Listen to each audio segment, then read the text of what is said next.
Hi, my name is Fliss Gorst and I'm delighted to be a Vandoren artist. My first memory of making music as a child would be sitting on an organ stool next to my mum playing nursery rhymes on our electric organ at home. We had it in the lounge next to the TV, which used to be quite off-putting, I think, if you were trying to settle down and watch Coronation Street. But anyway, I loved that. And alongside that, I very early on had a very clear desire to play the recorder. So on my first day at primary school, I believe I nagged the primary school teacher to teach me how to play the recorder until she allowed it. And that was, I think I was a few years early there. So I started learning that and also the guitar. So as a young child, I was very lucky in that I had a lot of music making available to me. And it's something that I sort of hold close to my heart and bear in mind in my teaching these days now. At home, my parents were listening to a lot of pop music, I guess, a lot of 60s pop music from my dad. My mum was into musical theatre, my brother was into Britpop. So I was listening to different melodies a lot. It was very, all of the stuff I was listening to had a strong melody, I would say, and I loved that. So I was always trying to pick out the songs that I heard and maybe write out my own one or work out my own one at a young age.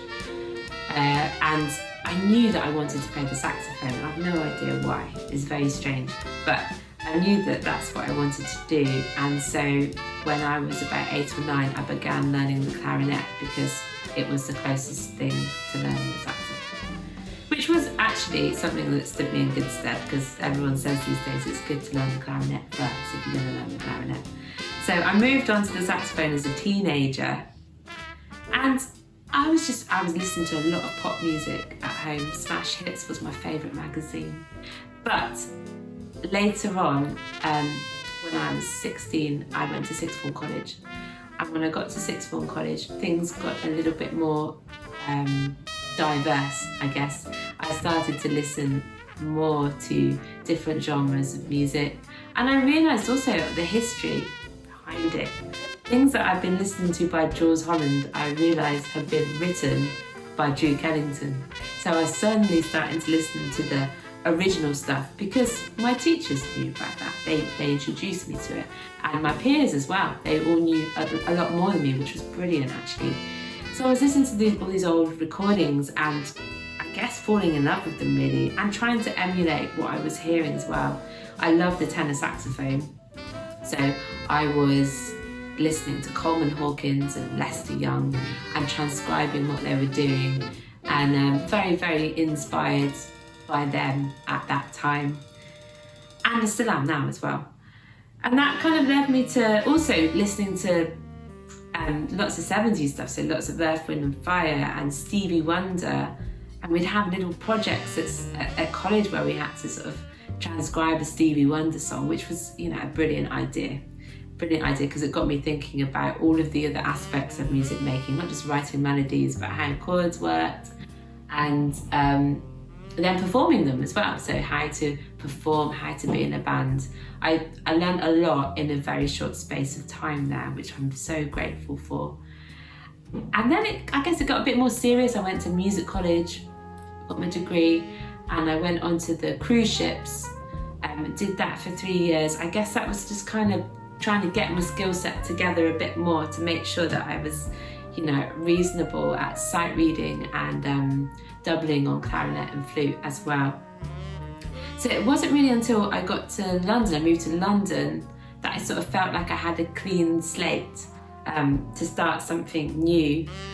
And since I've been here, I've been very lucky. It's been very kind to me, London. I've been able to work in lots of different bands, function bands, pop function bands, New Orleans street bands, tribute bands, other people's kind of jazz projects, the lovely Power Orchestra recently, and my project as well, which is just my name, the Fliss Gorst Band. And we had a residency in Camden for 7 years in a fish and chip shop. Yeah, you heard it right. So we had good fish and chips, but it also gave me opportunity to meet lots of different musicians, coming in through the band over the years. And it really kind of enabled me to also have an outlet to write music and write arrangements. So I would be writing arrangements of really popular jazz standards for people to listen to whilst they're eating their fish and chips. But at the same time, I was able to kind of drop in the odd original song, maybe one, and then maybe two, and maybe three. And when people don't notice that it's not an old standard, that's kind of like the best thing ever, the best compliment ever, because it means that the music I'm writing is kind of fitting into the genre that I wanted to. And also, it's kind of accessible to a wide audience, which I also appreciate. I really want people to come to a gig and enjoy watching the gig, and maybe kind of listen to something new at the same time. As well as playing, I do a lot of teaching. When I first moved to London, I really didn't know what to expect with my first teaching job, and it did overwhelm me somewhat, but over the years, the more you do it, the more confident you become. And it's something now that I really, really am glad that I do. It's so lovely to be able to spend time with younger people and children. They're funny and they have a habit of just simplifying life beautifully. As well as that, just helping kids, giving them a little bit of confidence, giving them some creative giving them a creative outlet as well is a really nice thing in a world where a lot of the time we're kind of target driven for things. So I am lucky in that I'm a peripatetic music teacher running ensembles, running one-to-one things, little creative workshops, wind bands, all different things, but they're not things that they have to pass an exam in. So it's something that they enjoy very much. So I enjoy it as well. I get to do lots of writing of arrangements for the kids and different things. So it's a really fun kind of job, and I get a lot from it. So much so that it was really helpful for me in the pandemic, when we were all kind of at home. I was teaching a lot online, and we even made a pop song. I wrote a pop song that we released with 70 Islington children, school children, and it was a charity song. It was a lot of fun. You can look it up, it's called Seasons Change. And that really helped me to develop other skills as well. So not only kind of writing and composing it, but understanding how to put it together with all the different videos that the kids sent in, and mixing and mastering. It was a brilliant opportunity. And since then, I've been enjoying going back to school, but enjoying working with Guildhall Young Artists and lots of other schools around London. I should say that I really love the Juno reads for beginner clarinetists and saxophonists. They really seem to work well, and the kids love them because you put them on and they just seem to get a clear sound straight away, which is brilliant. So I rely on them a lot and have done really since they came out, for beginners. And I think they go up to 2.5, so they do a good few years with the beginner kids, which is great.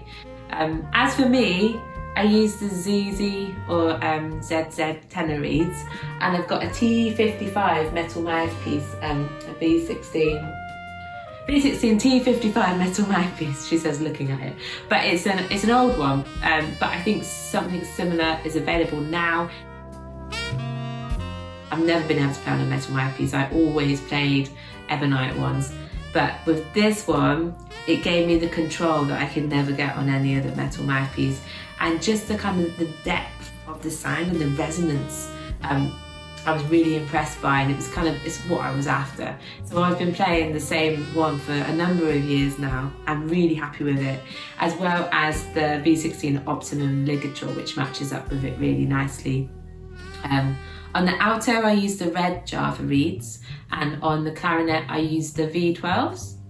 I should say the neck strap is a Vandoren one as well, and I really like it, and I recommend it to students as well because it's really easy to adjust. so many alto saxophone and tenor saxophone straps are not easy to adjust, and children find them really hard and end up playing with their saxophone too low.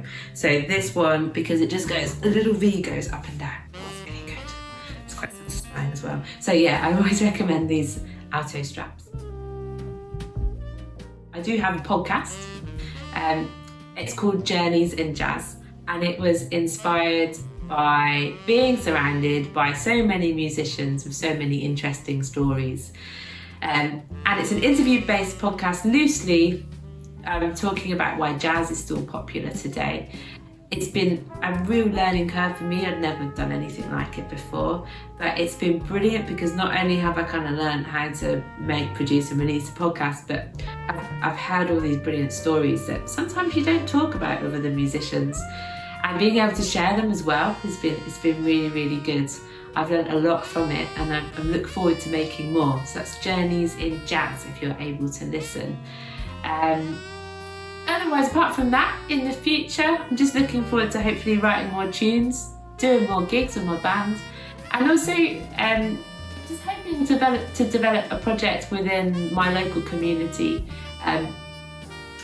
As well as lots of interesting jazz musicians around me, because there's just loads of interesting people, and I'd really like to write some music inspired by the people in my local community. So I'm hoping to work on that project. But for now, I just want to say thanks very much for listening, and I hope to see you somewhere soon. Bye bye.